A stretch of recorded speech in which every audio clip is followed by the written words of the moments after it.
Evil spirit పట్టిన వ్యక్తి బాగుపడి evangelist అయిపోయాడు. సమాధులలో ఉన్నవాడు సువార్తికుడైపోయాడు.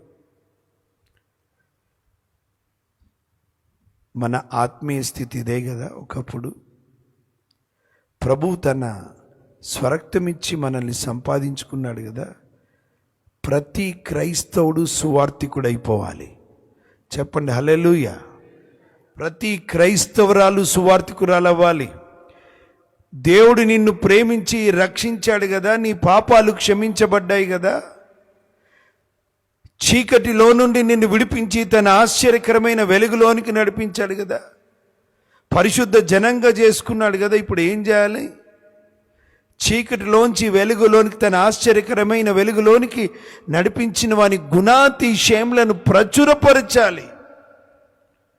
It is every Christian responsibility to share the love of God to others. ప్రతి ఒక్కరికి క్రీస్తు సువార్తను ప్రకటించాల్సిన బాధ్యత ప్రతి క్రైస్తవుడిది, క్రైస్తవురాలిది.